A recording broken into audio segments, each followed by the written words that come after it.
여러분, 기나긴 코로나의 상황 속에서도 우리는 예수 그리스도가 죽음에서 부활하시는 부활주의를 맞이하였습니다. 온 세상이 코로나의 검은 안개와 짙은 먹구름 속에 쌓여져 있고, 그 검은 안개가 우리의 마음까지 누리려 한다 할지라도 예수 그리스도의 부활의 영광과 빛이 우리 마음을 비추고 있음을 믿습니다. 여러분, 이 부활절 예배를 얼마나 사모하셨습니까? 부활하신 주님을 얼마나 사모하셨습니까? 오늘 어떻게 지내다 보니까 오늘 또 부활주일이네, 이런 사람 안 계시나요? 여러분, 부활하신 주님께서 오늘 이 시간 여러분을 찾아가 주시며 영광의 빛으로 여러분을 감싸시기를 바랍니다. 간절함이라고 하는 게 얼마나 중요한 줄 아세요? 누구를 사모한다는 거, 어떤 것이 이루어지기를 간절하게 사모하고 갈망한다는 거, 이게 얼마나 귀한 줄 아세요? 그런 의미에서 윤태익 씨는 간절함이 답이다 라는 책을 썼어요. 책의 골자 내용은 뭐냐? 세상의 모든 일은 간절한 만큼 이루어진다는 것입니다. 사모하는 만큼 이루어진다는 거예요. 그래서 저자는 독자들에게 제안을 하고 있습니다. 우리가 무엇을 하든지 간에 자신에게 질문을 먼저 해야 된다는 거예요. 나에게는 얼마나 간절함이 있는가? 나에게는 얼마나 사모함이 있는가? 그래서 시인 도종환 시인은요, 담쟁이라는 시를 통해서 간절함이 이렇게 소중하다는 사실을 우리에게 역설하고 있습니다. 저것은 벽, 어쩔 수 없는 벽이라고 우리가 느낄 때, 그때 담쟁이는 말없이 그 벽을 오른다. 물 한 방울 없고 씨앗 한 톨 살아남을 수 없다는 저것은 절망의 벽이라고 말할 때 담쟁이는 서두르지 않고 앞으로 나아간다. 한 뼘이라도 꼭 여럿이 함께 손을 잡고 올라간다. 푸르게 절망을 다 덮을 때까지 바로 그 절망을 잡고 놓지 않는다. 저것은 넘을 수 없는 벽이라고 고개를 떨구고 있을 때 담쟁이는 입 수천 개를 이끌고 결국 그 벽을 넘는다. 여러분, 이 담쟁이 진짜 아름다운 시예요. 이거 내가 쓰려고 했는데 그분이 먼저 써버린 거예요. 담쟁이는 우리가 어쩔 수 없는 벽이라고 느낄 때 말없이 벽을 오른다는 것입니다. 왜 그런 줄 아세요? 상황을 불평하지 않고 절망하지 않기 때문이죠.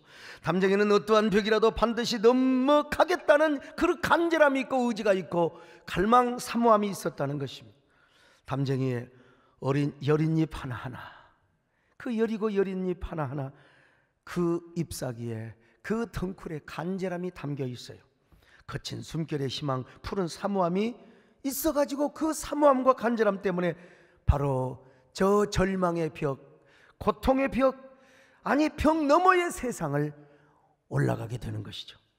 오늘 본문에 보니까 간절함으로 사무쳐 있는 한 여인이 소개되어 있어요.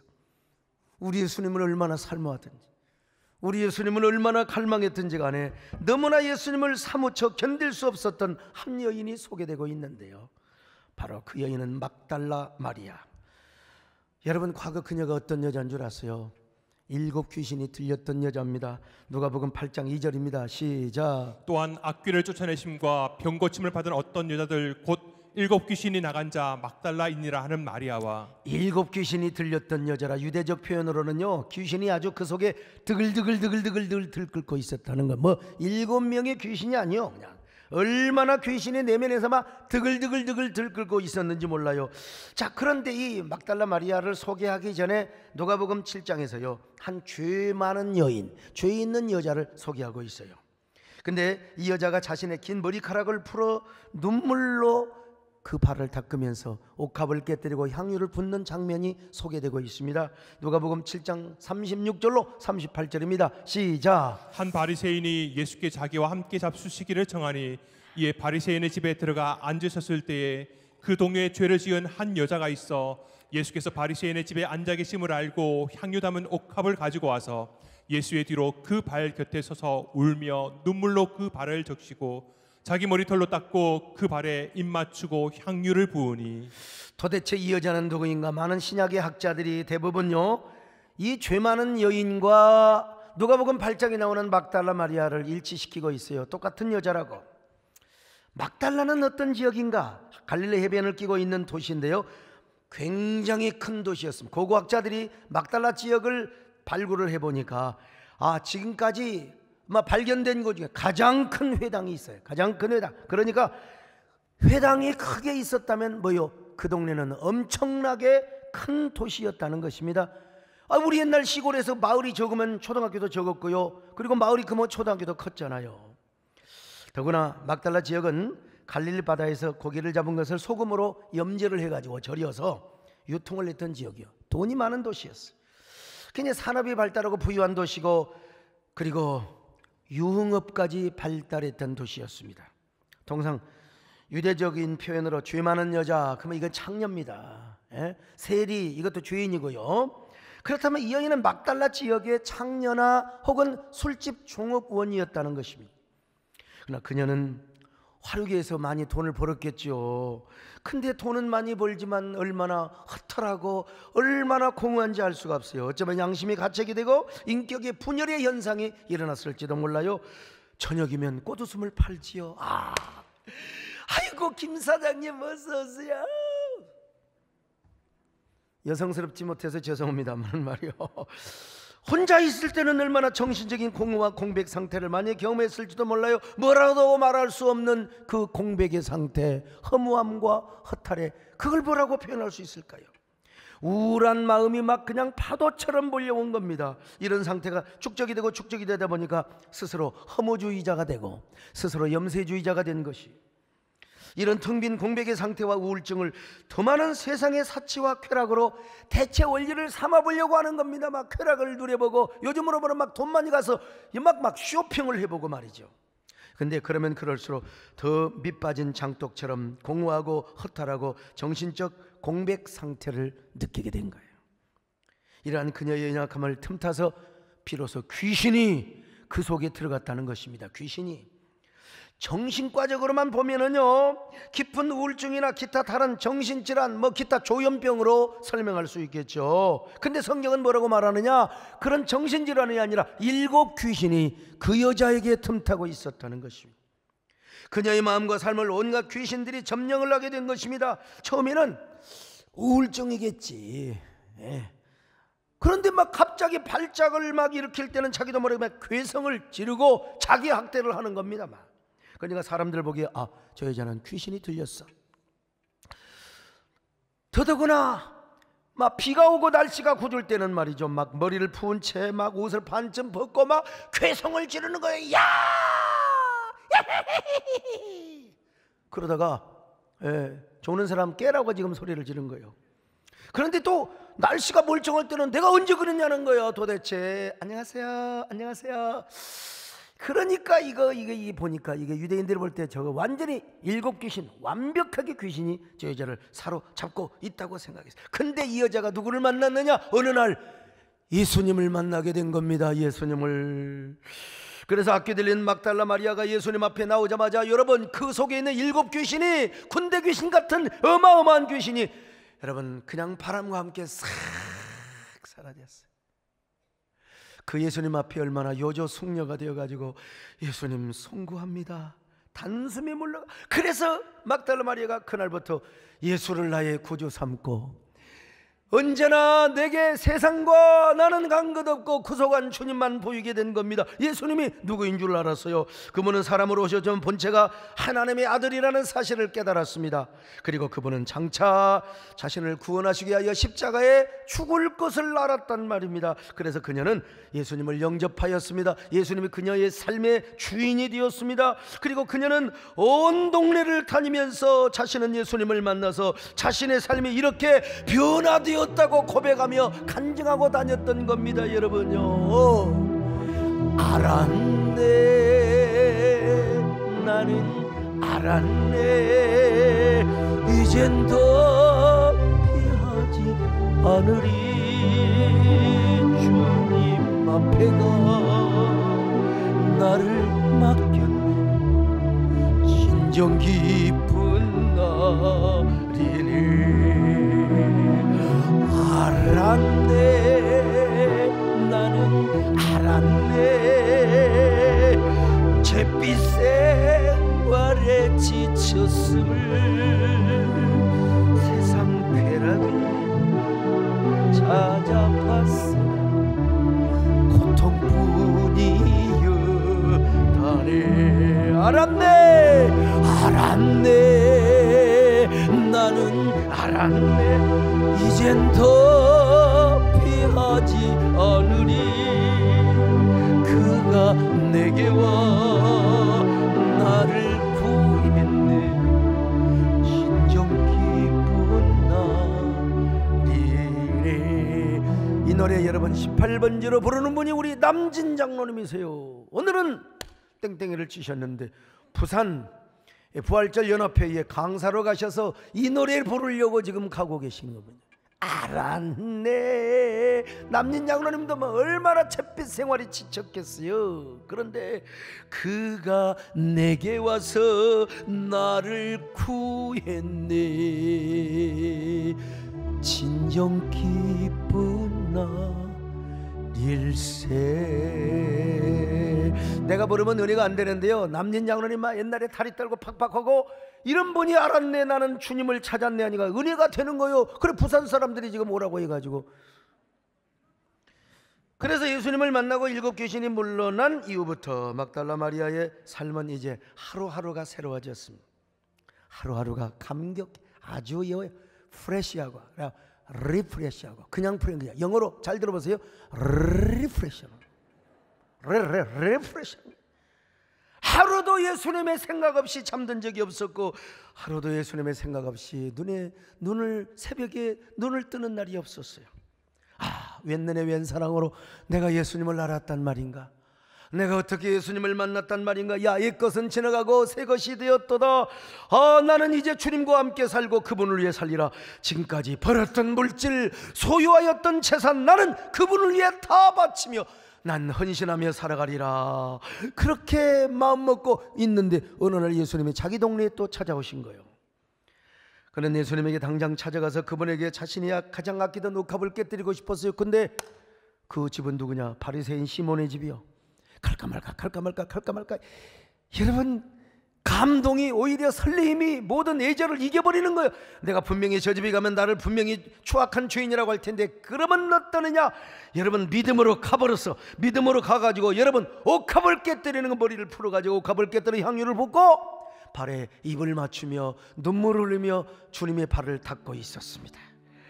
예수님께 치유받은 감격, 예수님께 구원받은 감격을 주체할 수가 없어서 여러분 첫사랑 첫열정의 감격을 옥합을 깨뜨리는 사랑으로 표현을 했던 것입니다. 아마 마리아는 이런 고백을 하고도 남았을 거예요. 머리 풀어서 주님의 발을 닦으면서 말이죠. 내게 있는 향유옥합 주께 가져와 그 발 위에 입 맞추고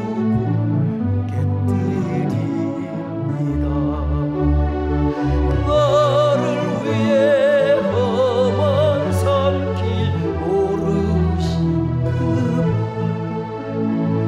걸음마다 그 신사랑 새겨놓았네. 아직 예수님이 십자가에 죽지는 않으셨지만 뭐 그렇다면 마리아가 이렇게 고백할 수 있잖아요. 나를 위해 험한 산길 오르실 그 발 걸음마다 그 신사랑 새겨놓으리. 자, 이 사건 후에 누가복음은요 막달라 마리아를 본격적으로 소개하고 있습니다. 막달라 마리아를 비롯하여 수많은 여자들이 예수님의 사역에 수종을 두는데요, 특별히 자기들의 모든 물질과 모든 소유를 다 팔아서 주님을 섬겼어요. 그 중에 가장 먼저 소개되는 여자가 누구냐? 막달라 마리아입니다. 자, 누가복음 8장 2절로 3절 시작. 또한 악귀를 쫓아내심과 병고침을 받은 어떤 여자들 곧 7 귀신이 나간 자 막달라인이라 하는 마리아와 다른 여러 여자가 함께하여 자기들의 소유로 그들을 섬기더라. 그 옛날 뭐 성경 쪼크 한다고 말이에요. 막달라는 막 맨날 달라고 한다고. 여러분 그런 표현 쓰면 안 됩니다. 지금 막달라 막 달라고 막 그냥 막. 성경에서 제일 욕심 많은 여자라고. 여러분 지금 그런 유머를 쓰면 안 됩니다. 이 여자는 어떤 여자느냐? 요즘으로 말하면 이 막달라 마리아는 예수님 전도협회의 여전도 회장이라고 할 수 있어요. 여선교 회장. 막달라 출신이었지만 그 여자는요, 주님이 가는 곳마다 다 따라다녀요. 예루살렘에 가도 예루살렘까지 따라다닌다니까. 얼마나 주님을 사모했습니까? 그만큼 주님을 사모했다는 것입니다. 사모했다는 거예요. 근데 이 여자에게 청천벽력 같은 소식이 들려와요. 그 사랑하시던 예수님, 그렇게 자신이 연모하고 사랑하며 사모했던 그 예수님이 십자가에 죽으시는 거예요.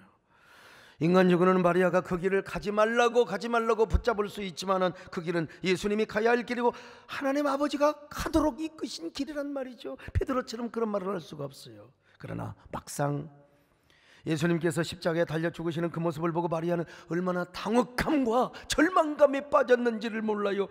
그도 그럴 것이, 자신이 그렇게 존경하고 사모하며 간절하고 연모했던 그 예수님이요, 그냥 죽은 게 아니야. 십자가에 그냥 달려 죽은 게 아니라 온몸이 다 빨가벗겨가지고, 시로라기 하나 걸치지 않고 빨가벗겨가지고 처참하게, 얼마나 참혹하게 십자가에 죽으신지를 몰라요.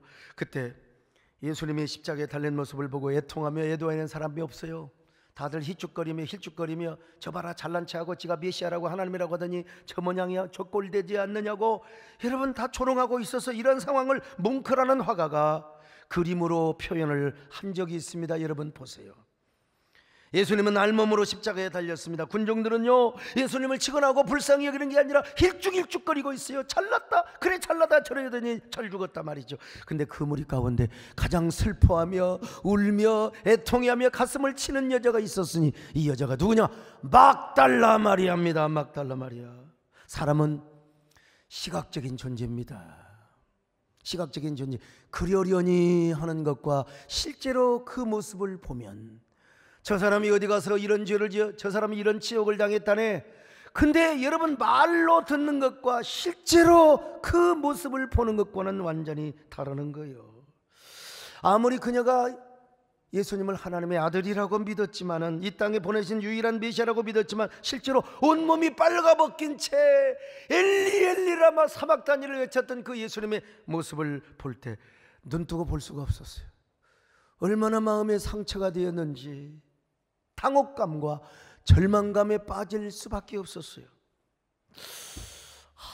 어쩌면 이렇게 비참하게 죽일 수가 있단 말인가. 그런데 여러분, 막달라 마리아는 그래도 십자가에 이미 죽어서 장사된 그 예수님을 사모합니다. 이제 안식일 날이 다가오니까 이제 절대로 움직일 수가 없어. 유대인의 율법이 오면 안식일이 되면 꼼짝도 못합니다. 그래서 그녀는 어쩌면 이틀 밤이나 잠 못 이루면서 예수님을 사모하고 사모했을 거예요. 하룻밤을 세우고 이틀 밤을 세우며 아마 이 일이 아마 천년처럼 더 길게 느껴졌을지도 몰라요. 어쩌면 마리아는 주님 앞에 사모함과 간절함을 담은 눈물의 고백을 흘리며 밤을 지새웠을 것입니다. 얼마나 예수님을 사모했는지 예수님의 시신의 향품이라도 바르는 날, 안식 후 첫날을 기다리다가 예수님의 이름을 또 부르고 또 부르며 여러분 아마 눈물을 흘리며 주님을 사모하고 기다렸을 것입니다. 여러분, 밤마다 울었어요. 밤마다 찾았어요. 예수님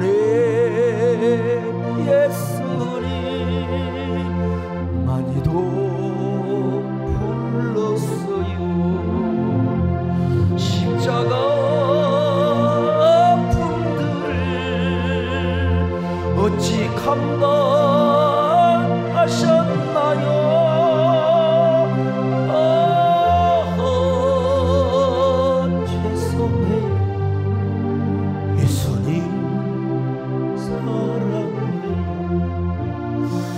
아마 1000번을 부르고 불러도 아마 눈물이 멈추지 않았을 것입니다. 이 마리아의 마음입니다. 여러분요, 1000번을 불러도 내 눈에는 눈물이 멈추지 않는 것은 십자가의 그 사랑, 나를 살리려 하늘 보좌 받으시 나를 사랑하신 그분이 예수요.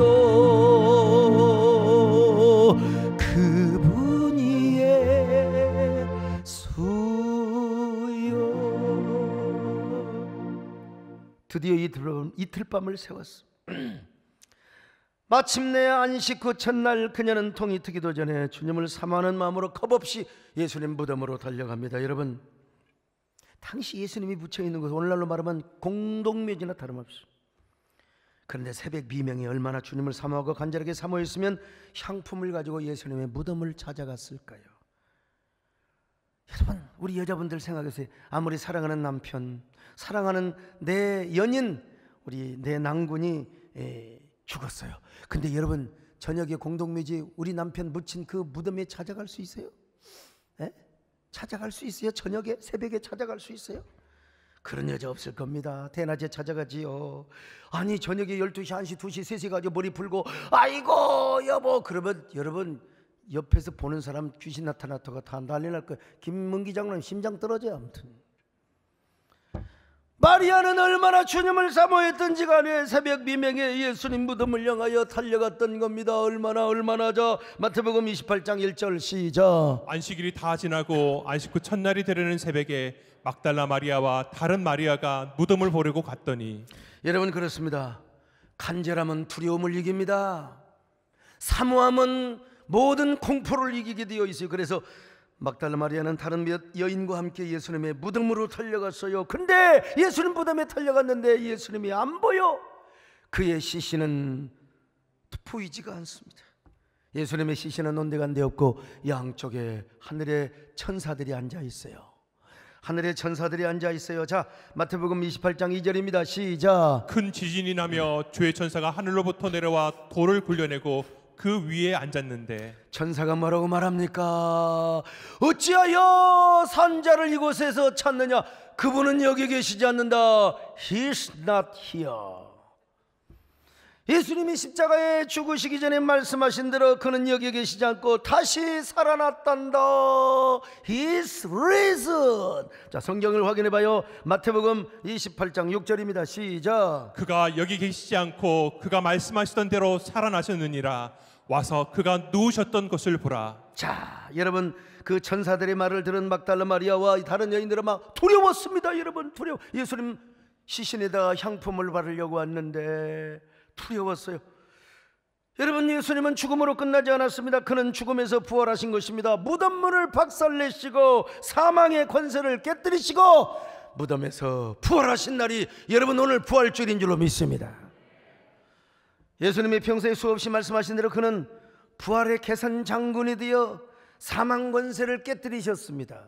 무덤문을 박살내셨습니다. 하나님께서 당신의 창조의 영, 부활의 영, 생명의 영으로 예수님을 다시 부활시켜 주셨던 것입니다. 저는 예수님이 십자가에 죽으신 후 묻히셨던 무덤의 현장을 제가 몇 번이나 가봤던 사람입니다. 저곳에 들어가려면 보통 여행객이 3시간, 4시간 기다려야 돼요. 들어가더라도 2, 3초 딱 보고 사진도 못 찍어. 그것 보려고 3시간, 4시간을 기다리는 거예요. 근데 저는 참 우리 하나님의 은혜로 하나님 빼기 좋아서 들어가서 20분, 25분 남들 기다리라고 하고 이게 사실은 불공정인데, 그러나 정식 허가를 받고 이스라엘의 관광청으로부터 특혜를 받은 거니까 이건 불공정이 아닙니다. 그리고 돈도 냈습니다. 여러분, 요한복음에서는 예수님의 부활의 상황을 이렇게 설명하고 있습니다. 자, 요한복음 20장 5절로 7절입니다. 시작. 시몬 베드로는 따라와서 무덤에 들어가 보니 세마포가 놓였고 또 머리를 쌌던 수건은 세마포와 함께 놓이지 않고 딴 곳에 쌌던 대로 놓여 있더라. 여러분, 이게 무슨 말씀인 줄 아세요? 그 현장에서 제가 설명했던 내용을 간추려서 요약해서 여러분 영상을 보여줄 테니까 한번 들어보세요. 예수님이 실제로 묻히셨던 무덤에 와 있습니다. 실제로 예수님께서 머리를 이곳에 누이시고 그리고 다리가 이쪽에 누이신 채 염을 한 채 이곳에 세마포로 둘러싸여서 누워 계셨습니다. 그러니까 자, 예수님의 몸을 감쌌던 세마포가 따로 있고 머리를 감쌌던 세마포 수건이 있지 않습니까? 그런데 원래는 이어진 것처럼 보였지만 예수님이 증발하듯이 나방이 그 고추에서 나오듯이 증발하듯이 부활을 하셨는데, 그런데 분리된 채이긴 하였지만 바로 예수님을 감쌌던 그 수건이 그대로 원 장소에 있더라. 그러니까 이거 진짜 기가 막힌 거 아닙니까? 네, 부활 못지않은 기적이죠. 부활보다 오히려 더 힘든 기적이라고 할 수 있죠. 그러니까 이제 베드로가 예수님의 부활을 안 믿을 수 없던 거죠. 일설에 의하면은 도적설이 있죠. 예수님의 시체를 누가 가져갔다. 이 시체를 가져갔으면 세마포째 가져가야지. 세마포가 그대로 구조물만 놓여있는 채 예수님의 시체가 부활체로 그대로 증발을 하여 부활하셔서 그렇죠. 이곳에 계시지 않다. 인간이 그렇게 하는 건 불가능한 일이죠. He's not here. 그렇습니다. 그 성경 못지않게 아주 역사가들이 아주 중요한 절대적인 권위로 생각하는 요세푸스라는 책이 있지 않습니까? 예, 맞습니다. 유대인 역사학자 요세푸스의 정언은 가장 권위 있는 정언이라 할 수 있는데 그의 책 요세푸스 18권 63, 64편에 보면 이런 내용이 있습니다. 예수님이 하나님의 아들이셨고 또 그래서 많은 사람들이 따랐고 예수님은 죽으셨다가 3일 만에 확실하게 부활하셨다, 이런 증언이 있습니다. 자, 여러분 여기서 딱 끊어버리니까 좀 이상하네. 아무튼 간에 어쨌든 간에 대한민국 목사님들 가운데 이곳에 직접 들어가서 촬영을 하고 설명을 한 목사는 아직까지는 글쎄요, 내가 알기로는 없는 것 같은데, 이거 앞으로도 계속해서 제가 더 가서 더 잘 설명을 하기 전까지는 이거 아마 5년 10년을 계속 우려먹을 것입니다. 사실 이러한 사실을 목격한 막달라 마리아는 두려움과 그리고 기쁨을 가지고 예수님의 부활 소식을 베드로를 비롯하여 12 제자들에게 막 전하려고 달려갔습니다. 막달라 마리아는 한편으로는 얼마나 두렵고 한편으로는 얼마나 기뻤는지 말이요. 이런 고백이 터져 나오는 거예요. 제자들에게 가면 이런 말을 하려고 했어요. 예수님은 당신이 말씀하신 대로 다시 살아나셨습니다. 정말 부활하셨습니다. 베드로 사도님, 요한 사도님, 야고보 사도님, 토마 사도님, 의심하지 말고 예수님은 무덤에 계시지 않습니다. 그는 부활하셨습니다. 어서 빨리 오셔서 빈 무덤 을 보세요. 원수를 다 이기고 무덤에서 살아나셨네. 어두움을 이기시고 나와서 성도 함께 길이 다스리시네. 사셨네, 사셨네, 예수 다시 사셨네. 사셨네, 사셨네, 예수 다시 사셨네. 이렇게 달려가는데 세상에 그 부드럽고 얼마나 친근한 예수님의 음성이 들리는 거래요. 마리아야, 평안하뇨. 자, 이 마태복음 28장 8절로 9절입니다. 시작. 그 여자들이 무서움과 큰 기쁨으로 빨리 무덤을 떠나 제자들에게 알리려고 다름질할새 예수께서 그들을 만나 이르시되 평안하냐. 평안하냐. 예수님이 마리아야, 샬롬, 평안하냐 이 말이요. 저는 여기서 질문을 하나 던지고 싶습니다. 왜 우리 부활하신 예수님은 베드로나 야고보나 요한 같은 수사도 제자에게 먼저 보여주셔야지. 옛날에 그 술집 말이야, 그냥 옛날에 말이야 일곱 귀신 들렸던 이런 여자한테 먼저 보여주셨느냐는 것입니다. 왜? 우리로 말하면 여러분 담임 목사에게 먼저 예수님이 오셔야 될 거 아니야. 우리 장로님들한테 먼저 오셔야 될 거 아니야. 우리 선장님한테 먼저 오셔야 해. 근데 왜? 맨날 눈물이나 찔찔 짜고 말이요. 예수님. 요런 여집사님한테 먼저 오냔 말이요. 정말 왜 그러냐 이 말이요. 이유는 간단해요. 이유는 다른 거 없어요. 주님을 향한 마리아의 간절함 때문이었습니다. 비록 그녀가 술집 종업원이었고 일곱 귀신 들렸던 과거가 참으로 화려한 여자였지만 주님을 목마르게 사모하고 눈물로 목매게 사모했던 이 여인에게 우리 예수님이 맨 먼저 찾아오셨다는 것입니다. 참을 수 없는 목마름, 그 간절함 때문에 우리 주님께서 마리아에게 오셔서 부활의 모습을 보여주셨어요. 마리아야, 평안하느냐. 미안하지만 베드로와 야고보와 요한에게는 이런 사모함이 없었어요. 그런 간절함이 없었어요. 그러한 사모하는 마음이 이 마리아에게 있었을 때 예수님이 찾아오셨다는 것입니다. 주님을 그토록 사모하였던 마리아를 향하여 주님이 다가오셔서 마리아여 평안하느냐, 마리아야 두려워하지 말라, 놀라지 말라. 이때 이 노래가 나왔을 거야 아마. 마리아 마리아 사랑하는 마리아, 마리아 마리아 평안함을 주노라.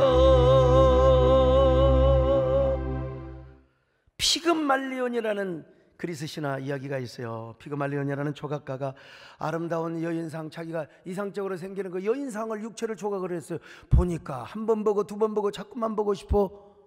나 세상에 이 여자가, 이 조각상의 여자가 되면 얼마나 좋을까. 그러면서 막 그 조각상을 여가 막 사랑한다고 너무 당신을 좋아한다고 막 고백하는 거요. 이 모습을 지켜보던 아프로디테라는 신이 피그말리온의 고백에 너무나 감동을 하여서 그 조각상을 실제로 살아있는 여자로 만들어버려요. 그리고 그 여자와 행복하게 살았다는 이야기입니다. 우리 남자들이 저를 심각하게 보시는데요, 이건 신화입니다. 이런 거 소망도 하지 마세요. 그러나 이런 신화이지만 여러분, 돌조각이라도 진심으로 사랑을 고백하고 간절하게 사모하다 보니까 그 사랑이 이루어진다는 교훈을 주기 위해서 그런 신화를 만들었던 것입니다. 하찮은 그리스 신화에도 이런 간절함과 사모함이 얼마나 귀중하고 가치 있는 길을 여러분 말해주는 신화라면, 여러분 하물며 우리 그리스도인이겠습니까? 주님을 사모하며 사랑하는 여러분 되시기를 축원합니다. 빅터 프랭클은 죽음의 소용서라는 책을 통하여 이런 이야기를 했지 않습니까? 유대인 포로 수용소에서 살아남는 사람은 딱 하나요. 포기하지 않고 살려고 하는 의지, 간절함. 마치 우리 박선혜 전사님이 영일포, 구룡포에 버려진 소녀였지만 살려고 하는 그 의지가 있었을 때, 그 간절함이 있었을 때 여러분 귀하게 쓰임을 받았지 않습니까?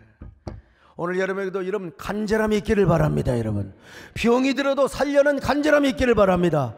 더더구나 부활하신 주님을 만나고자 하는 간절함이 넘치시기를 바랍니다.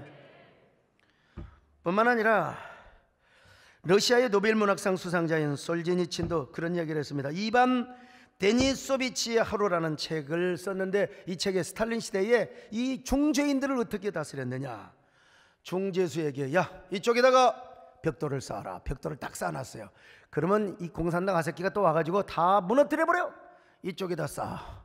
그러면 이쪽에다 또 쌓아놓으면 또 다 무너뜨리고 저쪽에다 쌓아. 또 이쪽에다 쌓아놓으니까 다 무너뜨리고 또 이쪽에다 쌓아. 여러분 이런 일이 수십 번 수백 번을 하다 보니까 완전히 그냥 허무, 절망감, 자괴감 이런 것들이 그냥 넘치다 보니까 견디지 못하고 몇 년 안에 다 죽어버리더라. 다 죽어버려. 그러나 그런 상황 속에서도요, 자신의 삶의 의미를 찾고 끝까지 살고자 하는 그 간절함과 생명의 그 사모함이 가득한 사람은 대찬 인생을 살더라는 거예요. 희망을 갖고 자신의 삶의 의미와 가치를 알고 그런 사람은 끝까지 죽지 않고 살아남더라는 것입니다. 하물며 부활하신 주님을 만나고 부활하신 주님을 믿고 있는 우리야 어찌해야 되겠습니까? 부활의 복음을 믿고 소유한 우리 그리스도인들의 삶이겠습니까? 여러분 우리의 삶이 빅터 프랭클이 말하는 포로 수용소와 같은 삶이 겹칠 때가 있습니다. 솔제니치 말한 대로 끝없이 벽소를 쌓고 허물어지는 삶이 연속이 될 때가 있어요. 여러분 그럼에도 불구하고 우리는 그리스도인답게 살아가야 될 줄로 믿습니다. 우리는 적어도 부활하신 주님을 만나며 부활 신앙을 소유한 사람이라 이 말이죠. 부활의 복음이 어디가 있어요? 제가 요 근래 이제 우리 시대에 몇 안 되는 진짜 이 유학자, 대유학자를 자주 통하는데요. 그분은 18살 안에 중국의 사서삼경뿐만 아니라 중국의 그 유명한 고서, 심지어는 어딥니까? 주역의 계사전까지 다 외워버렸대요. 풍수에서 동양 철학 모르는 게 없을 정도로 다 외웠어요. 그분에게 제가 물어봤습니다. 아이고 대유학자님, 제가 어찌 동양 철학에 어떻게 우리 선생님과 같이 복음 나눌 수 있겠습니까만 내가 한 가지 분명한 것은 뭐냐, 아무리 공자님이 학문이 위대하다 할지라도 우리의 죄 문제와 죽음의 문제를 해결했다고 말씀한 적은 한 군데도 없습니다. 공자님이 부활하셨다는 말씀 하나도 없어요. 부처님이 부활하셨다는 말은 하나도 없습니다. 그분이 말씀하시기를 맞습니다. 공자님도 그 문제를 언급한 적이 없고 부처님도 마찬가지입니다. 죄와 죽음의 문제는 오로지 예수님만이 해결해 주셨습니다. 사실 그분도요, 그 유학자이지만 예수님을 믿고 자기는 나이롱 집사라고 하지만 나이롱도 어떻습니까? 다우다도 입으면 빤스요. 옛날에는요, 이 다우다 빤스를 입어야 달리기를 잘했습니다, 여러분. 물론 공자님 말씀 가운데 아주 우리의 삶의 이치, 삶을 살아가는데 아주 지혜를 주는 많은 교훈들이 있죠. 그럼에도 불구하고 거기에 우리의 죄 문제와 죽음의 문제를 해결하는 부활의 복음이 없단 말입니다, 여러분. 그분도 동의를 하시는 거예요. 그렇습니다. 우리 예수님만이 우리의 죄를 사해 주셨고 죽음의 문제를 해결해 주셨습니다. 그러므로 여러분은 부활의 주님을 만난 자부심을 가지시기를 바랍니다. 부활 복음을 믿는 이 믿음의 자존심을 가지시기를 바랍니다. 그럴 때 여러분, 우리가 코로나 상황 속에서도 삶의 의미를 찾고 삶의 가치를 발견하게 되는 거예요. 이런 사람이 어떤 사람이냐? 주님을 사모합니다. 주님을 사모합니다. 주님을 사모한 만큼, 그 간절하게 주님을 사모한 만큼 주님이 우리에게 은혜를 주세요. 우리에게 나타내 주십니다. 부활의 능력을 주십니다. 부활의 권능을 주십니다, 여러분. 그러므로 우리는 마리아의 마음을 가져야 됩니다. 그토록 부활하신 주님을 사모하고 갈망했던 그 마음을 가져야 될 줄로 믿습니다. 이런 사람 죽음도 안 두려워요. 안 두려워요. 마리아가 새벽 미명에 공동묘지로 달려갔던 것처럼 여러분, 두려움이 없습니다. 죽음에 대한 공포가 없습니다. 죽음에 대한 두려움이 없으니 코로나에 대한 두려움이 왜 있겠습니까? 물론 코로나 방종하자는 말은 절대로 아닙니다. 우리는 우리의 건강을 위하여 코로나 조심해야 됩니다. 예배 나와서 코로나 걸리면 순교다, 나 그런 얘기 안 해요. 우리가 우리 자신의 건강을 위해서 이웃의 생명을 존중히 여기고 배려하는 차원에서 우리는 더 조심해야 됩니다, 여러분. 예. 오늘 우리 오랜만에 백군기 시장님이 오셨어요. 사실 코로나 때 시장님이 교회 나오는 거 참 힘들죠. 부담되죠. 근데 나 같으면 늘 나올 텐데. 시장님은 믿음이 조금은 왜냐면 시민들의 눈치, 모든 이 공무원들의 눈치를 봐야 되기 때문에. 근데 눈치가 밥 먹여줍니까? 그냥 나와셔서 그냥 꼭 앞자리 아니라도 저기 3층에 있다가 예배 드리고 가는 게 사실 좋긴 좋은데, 그래도 오늘 부활주일이기 때문에 오신 거예요. 근데 우리 시장님이 얼마나 참 그 용인 교회들을 배려하고, 물론 법은 지켜야 됩니다. 방역은 잘 우리가 해야죠. 그럼에도 불구하고 교회 유연성도 주시고, 또 우리 교회도 마찬가지고 참 도와주셔서 여러분, 우리가 이렇게 유연성이 잘 대처했지만 단 한 명도 우리는 확진자가 없었습니다. 이 얼마나 기가 막힌 겁니까? 우리 하나님 앞에 감사의 박수 하세요. 감사. 우리 하나님. 네. 그리고 우리 백군기 시장님도 정말 용인의 교회들을 잘 섬기고 그러면서도 방역을 잘 지켜주셨어요. 우리 시장님도 한번 박수 한번 해드리세요. 감사합니다. 우리가 코로나 조심해야 됩니다. 그러나 신앙적으로 볼 때는, 우리의 궁극적인 신앙의 본질상으로는 코로나도 두려워해서는 아니 된다. 할렐루야.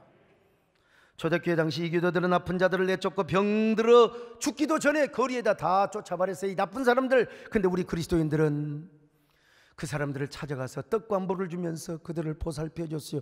그래서 파라볼로나의 위험을 무릅쓰고 옆에 있는 자들이라는 별명을 얻었어요. 오늘 사랑의 교회에서 이제 부활절 연합예배를 드릴 텐데, 여러분, 제가 대회장이요, 파라볼로나의 정신과 가치를 공유하고 그리고 함께 구현하는 플랫폼 예배라고 이름을 잡았습니다. 여러분, 그들은 예수님을 사랑하는 만큼 이웃을 사랑했어요. 왜 그런 줄 아십니까? 오늘 주님을 사모하는 사람은 이웃도 배려하게 되어 있거든요. 그리스도의 사랑을 실천하게 되어, 이것이 바로 진정한 그리스도인의 삶이었습니다. 그러니 로마 시민들이 감동을 안 받을 수가. 원래 우리 부활절 연합회도 20% 예배드릴 수 있지만 시대의 모든 흐름을 보고 정부도 염려를 하기를 여러분 내가 10%로 줄이자. 우리 물론 상임 회장들도 의논을 했지만 뭐 비난하는 사람도 있어요. 그러나 아이고 여러분, 그러니까 온갖 공중파에서 다 와서 한국교회 아마 잘한다고 취재를 해달라고 내가 아마 간절히 빌 거예요. 아무튼 간에 오늘 우리도 마찬가지입니다. 우리도 주님을 사랑하는 만큼 주님을 사모하며 예배를 사모하게 되어 있습니다. 주님을 사모하는 만큼 교회를 사랑하며 하나님을 사랑하며 하나님을 우리가 간절히 갈망하며 이웃사랑을 실천하게 되었어요. 이게 뭐냐? 부활 복음이 주는 교훈이고 은혜의 결과입니다. 누구처럼 말입니까? 마리아처럼 이런 사람에게 주님께서는 부활의 능력을 경험하게 하십니다. 이번 한 주에 부활의 권능이 여러분에 임하시기를 바랍니다. 심령에 임하시기를 바랍니다. 여러분의 병이 고침을 받으시기를 바랍니다. 우리 부활의 주님께서 불성곽으로 우리 교회뿐만 아니라 여러분의 삶과 사업자 그리고 직장을 붙잡아 주시기를 바랍니다. 우리의 도시를 붙잡아 주시기를 바랍니다. 부활절을 맞이하여 이런 은혜와 기적이 여러분에게 가득할 수 있기를 주님의 이름으로 축원합니다. 우리 주님 앞에 드릴 것은 마리아처럼 사모함밖에 없습니다. 주님께 드릴 것을 사모하는 이 마음뿐, 이 생명도 달러시며 십자가에 하울뿐인 육신 속에 참빛을 심게 하시고 가시뿐인 세상 속에 미랄로 죽게 하소서. 가슴에 손을 얹고 미랄로 죽게 하소서. 가슴에 얹은 채로 우리 함께 기도하는 시간을 갖습니다. 주님, 제가 더 얼마나 주님을 사모해야 되겠습니까? 아직도 막달라 마리아를 따라가기는 너무나 멀었지 않습니까? 우리도 마리아처럼 주님을 사모하게 하옵소서. 예배를 사모한 만큼 하나님 저에게도 마리아같이 주님을 사모하며 예배를 사모하게 하여 주옵소서. 오늘 유튜브로 함께하는 수천 명의 성도들 함께 손을 얹고 기도하는 시간을 갖습니다. 그리하여 우리의 삶에 부활의 능력이 힘있게 나타나게 하여 주시옵소서. 한 1분 동안 여러분 묵상하며 기도할 수 있기를 바랍니다. 아멘.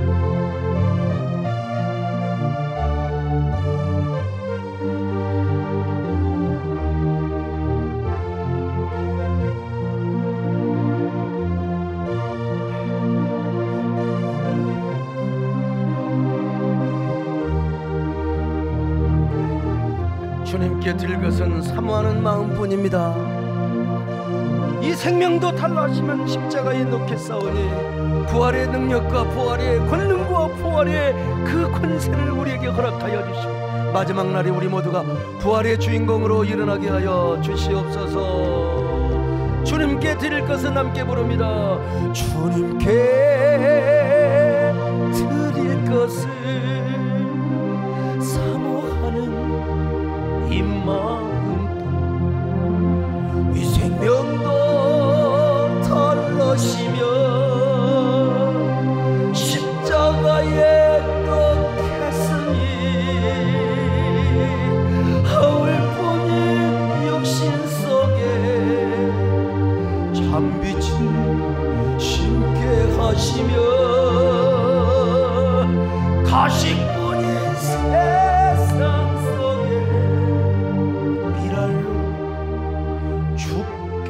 하소서. 미랄로 죽게 하소서. 하나님, 마리아의 마음을 우리에게 주옵소서. 마리아의 심장과 마리아의 흉선을 주시옵소서. 이 땅에서뿐만 아니라 우리는 부활 소망을 가지고 부활의 주인공으로 살아가게 하여 주옵소서. 나를 믿는 자는 죽어도 살겠고 살아서 믿는 자는 죽음을 맛보지 않고 영원히 영원한 삶을 얻으리라고 하시는 주님, 우리가 곧 그런 주인공이 되게 하여 주시옵소서. 예수님의 이름으로 기도 올리옵나이다. 아멘.